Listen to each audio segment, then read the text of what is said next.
We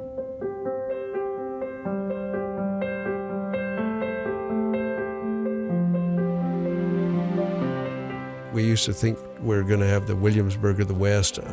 Ours is such a different story because in their case, there's sort of one story, and it's a great story. And we've got lots of little sub-stories that we can tell, and every building we do, or any new monument, teach principles, and it just gives me such a wonderful feeling to be able to have people come up there. I would just add, even our folks at the park, our full-time employees and volunteers, it's a very diverse bunch. And I think it also is representative of the park because it is a park for everyone. And likewise, I think the church is for everyone, and certainly the principles, because that's basically what we can talk about up there.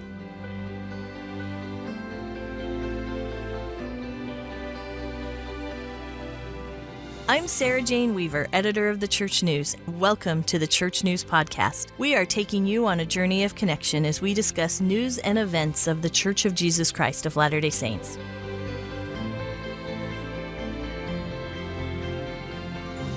On July 24th, 1847, a company of early Latter-day Saint pioneers entered the Salt Lake Valley. Then President of the Church of Jesus Christ of Latter-day Saints, Brigham Young looked upon the valley and was said to declare, "This is the right place, drive on." These early pioneers were joined by saints from around the world, establishing a headquarters for the church, an intermountain hub for the nation, and a heritage and history to be revered for generations. Near the location where Brigham Young gave his prophetic declaration, there now resides This is the Place Heritage Park. On this episode of the Church News Podcast, as we near the anniversary of the pioneers' entrance into the valley, we explore Utah's history and heritage with Ellis Ivory, the executive director of This is the Place Heritage Park. Welcome to the Church News Podcast. Thank you. It's great to be here. I'm so glad you would take the time to join us. And as we start, I'm hoping you can tell us a little bit about your own pioneer heritage and how you came to help so many people in the state understand and learn about the heritage that we all share. Well, and as you were talking about this wonderful Pioneer Week and the celebration on the 24th, my great-grandfather actually came in 2 days early. He was on the advance company, the reason being that he joined the church back in Pennsylvania and came to winter quarters. There met Brigham Young, and he was a single man, and they invited him to be part of the first exploring company. So he was the one that camped that first night on the 22nd with Green Flake and the two others down on 17th South and 5th East. I like to call that the first Ivory home. His name was Matthew Ivory. How is it that you came to be involved with This is the Place Heritage Park? Well, despite that history, I should have been more respectful. I had an older brother that was really into history, and I sort of left that to him. I said, look, you take care of the dead people, I'll take care of the live people. And so that led me to other church work than being into history. But then in 2006, I got the opportunity by being called or appointed to come up to the park because there were, you may recall, they were threatening to shut the park down. And it's very unusual to be a state park that isn't a lake or a mountain. It's just a whole big bunch of buildings and homes. And so that was my opportunity to learn more about our wonderful history. Well, and you already referenced it, but you're the founder and retired CEO of Ivory Homes. But the park took a little bit of building up. We've done some development up there and such since you took over. Well, we have. The whole idea was that here was this wonderful state park with the great mission to tell people more about our history. And yet when I got there, I found that very few people were really coming there. I used to talk to people. They'd say, what are you doing now? And I said, well, but this is a place. Oh, I love that place. When's the last time you were there? Oh, 20 years ago. And so it was time to get people to realize that it's more than a monument. And so that's what got us going to do new things to try to entice people to come up and see the park and feel the spirit as well as learn the history. And so now the park has not just the monument, but it has houses and interactive activities so people can go up and take their families and learn about the pioneers? Yeah, our whole hope is that come up to the park and bring your family, have fun, but learn just a little bit of history instead of just come up and learn all history and you might accidentally have a little fun. So we have Panning for Gold, we have the splash pad. Everything we do up there has a theme, like the splash pad, which is so important during hot summer days. It's called Irrigation Station. And right by the splash pad, there's a big story that tells about how important irrigation was to the pioneers when they came in, because many people said, well, you'll never raise crops in this big desert out here. And of course, they did. And when I think of my own pioneer ancestors who actually came across the plains and raised crops through irrigation, my thoughts always turn to England. I'm a canon. You spent 3 years in England serving as a mission president in True. Manchester. What did that experience teach you about the faith of members today who might be pioneering in Europe the way early pioneers established Zion in the Salt Lake Valley? Well, that's certainly true. We love that. The years were 79 to 82, so it's a long time ago. There had been an interesting history with the saints in England because for many years, everybody from England or from Europe, their whole goal was to get to America. Then there was the period that, hey, stay there and build the kingdom there. But when I got to England, we had 3 stakes in all the leadership of the stakes and wards in our mission. There were only 2 returned missionaries among all those leaders. And they didn't really go on missions. People just, they'd go to school, they'd get a job. So the whole idea was to try to get more people excited about seeing the church grow and build. And so it was a tremendous 3 years. It was like a 3-year vacation to go over there and just concentrate on that one thing. Well, and as you have learned about the pioneers, what has that taught you about faith? Well, again, just being up here, you naturally learn as you're doing things to try to create exhibits or things that will stimulate people to look more into the history and appreciate it more. But my feeling is, as we try to build things there, I'm always thinking about how did they build? How did they ever build that temple, which is just incredible. I've been studying more about that, where Brigham Young, for several years after they were first saying we're going to build a temple and they were starting to go to the design, he said, well, I know one thing, it's going to be built out of adobe bricks. And he was really into that. And so when you think of that, then through the inspiration, the idea that there's some other better product up here in the mountain, and the fact that they build it out of the beautiful granite is one of the reasons it stands today, and one of the reasons they're having such a hard time, I think, in doing all the excavation, everything that has to go underneath. But one thing you mentioned about Brigham Young when he came in the valley and he said, this is the right place. But those words, he did say, move on, because he was also a developer. And I like to think about that. In my life of developing, I always would try to stay away from slopes and get into the level ground. And Brigham Young was saying, hey, move on. Let's get down here in the valley where we can build. And that's where they started building. But still, it's part of the challenge we have up there with everything we go to build. There's not a flat space in the whole park. The park is 450 acres, which includes the big mountain where we take people on treks, and it's a beautiful piece. It's one of the great things the legislature did was to set aside that 450 acres back in the 50s. To be this close to Salt Lake City, the whole thing is really, really, I know the hand of the Lord was certainly in that.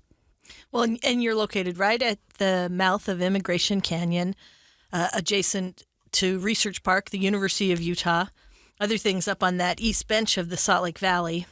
And you're right, there isn't much flat ground up there. No. Well, and I'm so glad you mentioned the Salt Lake Temple. The entire membership of the Church of Jesus Christ of Latter-day Saints got to glimpse that foundation when President Nelson gave what I thought was a very historic talk in General Conference a few years ago, when he asked everyone to strengthen their foundation and compared it to the work that was being done to shore up the foundation of the Salt Lake Temple so that it could stand for generations of time. certainly everything we do in the valley is built on the foundation of those first early settlers who came in and irrigated and worked. Is there a lesson that you think of when you think of the pioneers? Well, again, back to Brigham Young, because I appreciate this, just to do the footings and the foundation, they dug 16 feet deep, and the walls, which were going to be 3 feet thick, but then there was 3 feet on either side. So it took 8 months just to dig the ground for the footings, because all that dirt had to be dug out by hand. You got to realize they didn't bring in a track hoe to get it done. And all of that gives me great appreciation for the pioneers. Every step they went through that, we've always talked about it taking 40 years. Mm-hmm. But it wasn't just one thing. It was every single part of that was terrific. And Brigham Young, anytime they'd do anything like finish the foundation, at every level they'd have meetings. And they'd have these kind of rallies there to kind of get the troops going. And invariably at those meetings, he would say, we're going to build something that's great and it's going to last. He didn't say forever, but he would say it's going to last longer than most of us will ever see. He knew that he would never see that completed. Of course, he died in 77. It wasn't until 17 years later, 93. But when you think of that, with all of his vision and the desire for it, and yet he knew that he would never see it completed. Of course, you know what their history had been: build a temple, then get kicked out. First in Kirtland, then in Nauvoo. It took them longer to build those temples than they ever had time to enjoy them, especially in Nauvoo. And so he said, this one we're going to build right, and they did. And I love that those early efforts to build temples have resulted in a legacy of temple building that now includes 315 temples that are announced, under construction, or dedicated all across the globe. Yeah, and we hear the number 1,000 tossed around once in a while.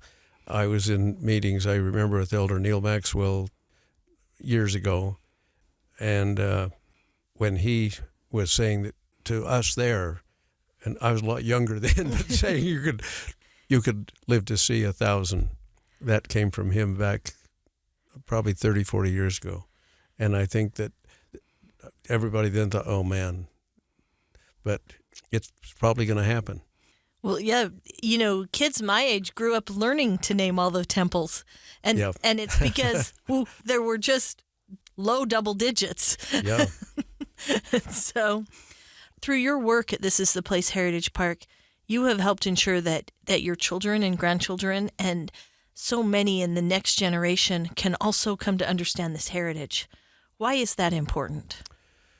Well, again, that's another one of sort of our themes up there, and that is then and now. There's a really nice little sculpture in the new Pioneer Center building, and it shows the one little family looking at the past, and then this other family going ahead. I think the whole theory is you learn from the past in order to have a better future, and they can see and learn something at that time. That's really, really interesting. I want to shift gear a little bit because it hasn't been too many years since you were my boss. You served as chairman of the Deseret News Publishing Company Board of Directors, and the Deseret News is Utah's oldest continuous operating business. And I love that when the pioneers came across the plains, they put a printing press in the wagon and brought it here because they felt like this business was important. And so much has changed. I started here in 1995. I had a computer, but it did not have spell check on it. It was a computer that I shared with several other staffers. You could type your story up. You mostly wrote your story out longhand, and then you would come and type it up. But it was much better than my colleagues who came a generation before that used typewriters. Yep. And then things changed so quickly. So from when I started in the 90s, by the end of the 90s, we started to get the internet, and we were glimpsing changes. The Deseret News that had always published in the afternoon went morning and started publishing in the morning. And then almost immediately we had all these opportunities for reach outside of the Salt Lake Valley. Where in the past you had to put a physical newspaper on someone's doorstep. Now we could go digital, but it also resulted in an industry that required so much change and so much transition, and also some kind of hard times.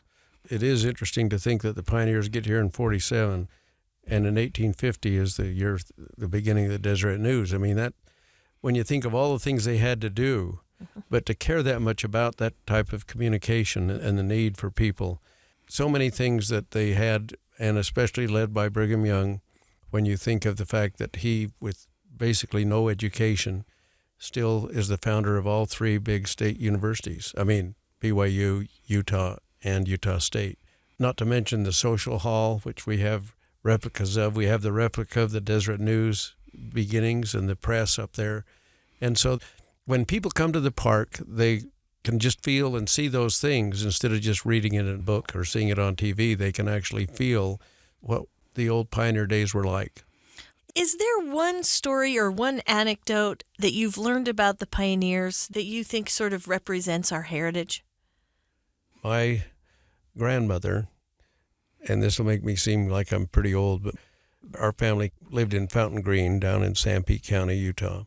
And my dear grandmother, after she'd had 8 children, wanted to be a nurse, and she came up and went to Dr. Ellis Ship's school.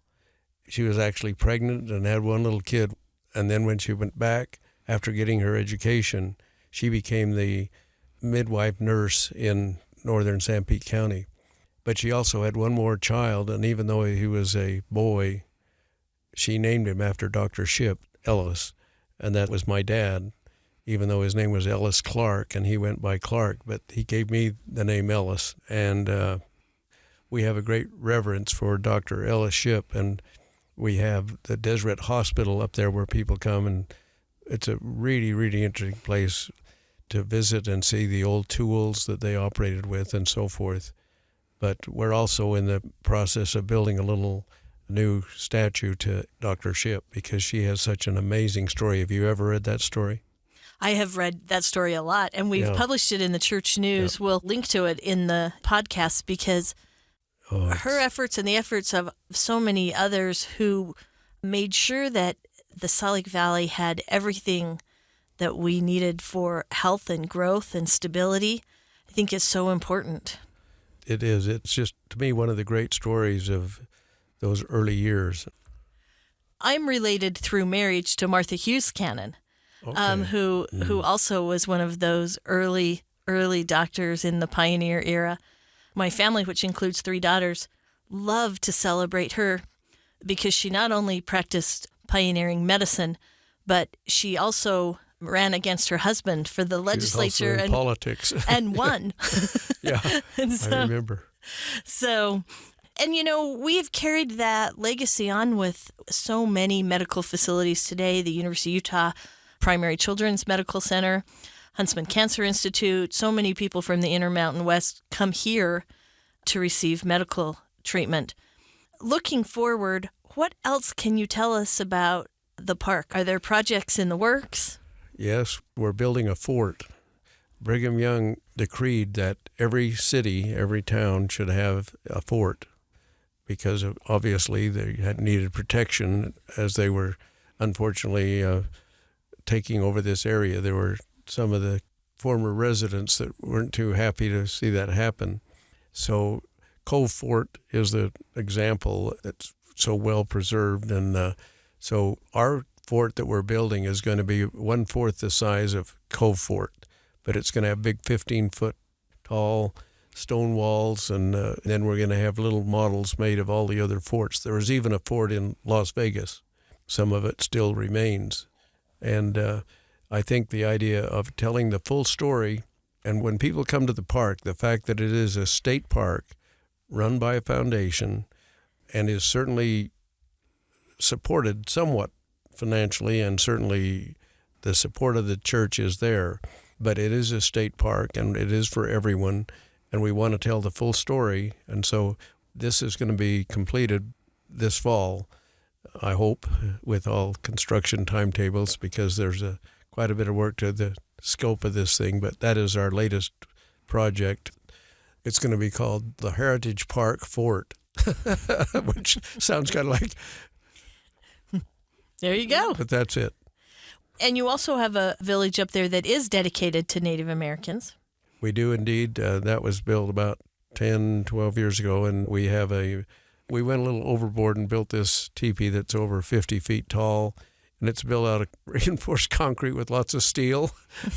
And so there you can come and hear the story of the Native Americans. And we have the other features there, both the male and the female Hogans, and lots to learn about with their medicine wheel and everything about the Native Americans who were very important. And one thing that's interesting about that is Brigham Young was not just the president of the church and the governor of the territory, but he was in charge with the federal government for Indian affairs. And he was the one always petitioning Washington to try to get more help for the Native Americans. In other words, it wasn't like just kicking them out. He was concerned about their lives, and sometimes people miss that chapter. You can tell I've done a little bit of reading about Brigham through these years. I always think of President Hinckley, who would always say whenever he wondered about, what to do, he would look on the wall and say, picture of what would Brigham Young do. And I knew that President Hinckley had said that.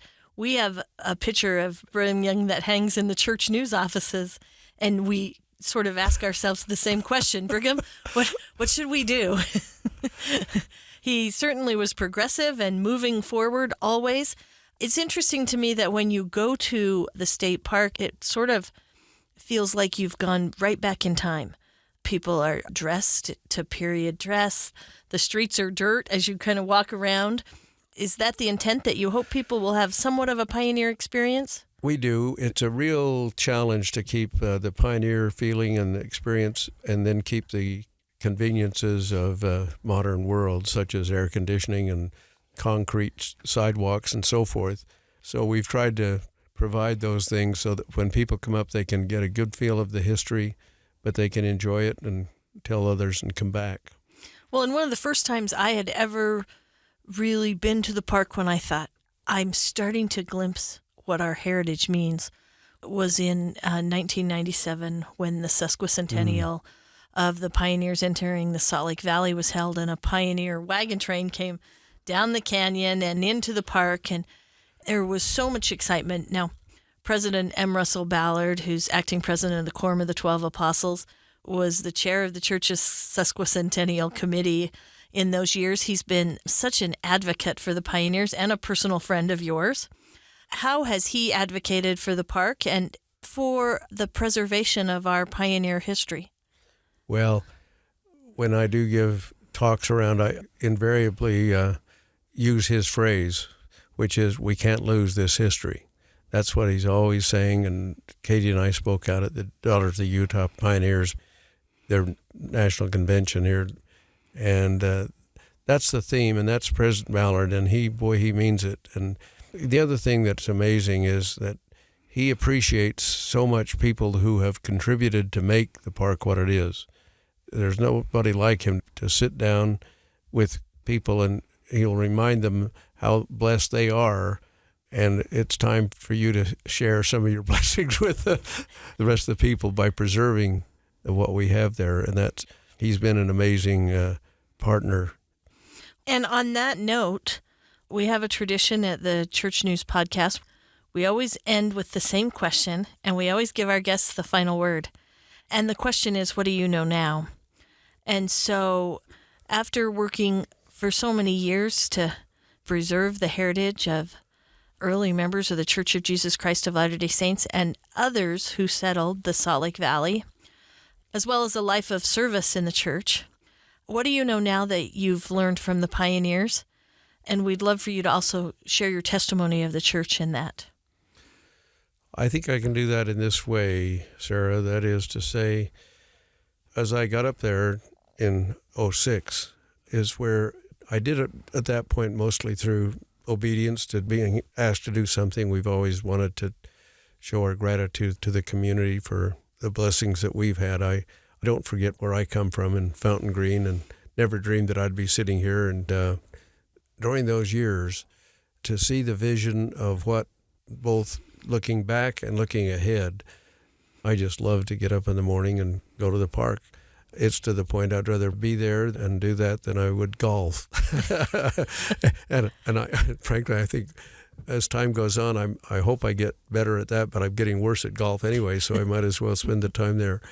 All of that really comes to my testimony because I've always loved the church. I've been very grateful from the early days. I was the first one in my family that ever went on a mission or ever went to college, and through dear friends, I got active and got into the church, and I've loved it all my life and appreciated what it means in our lives. But I think this new dimension of appreciating the heritage has added greatly to that, and it just gives me such a wonderful feeling to be able to have people come up there. I would just add, even our folks at the park, our full-time employees and volunteers, it's a very diverse bunch. I love the people. We have some of the really, really fine non-members of the Church of Jesus Christ of Latter-day Saints, and then people with no church and whatever they are. I just love that. And I think it also is representative of the park because it is a park for everyone. And likewise, I think the church is for everyone, and certainly the principles, because that's basically what we can talk about up there. We used to think we're going to have the Williamsburg of the West. Ours is such a different story because in their case, there's sort of one story, and it's a great story. And we've got lots of little sub-stories that we can tell, and every building we do, or any new monument, such as the pioneers of 1847, the 3 black pioneers that came in, and Jane Manning and so forth. There's lots of interesting stories that also teach principles when people come.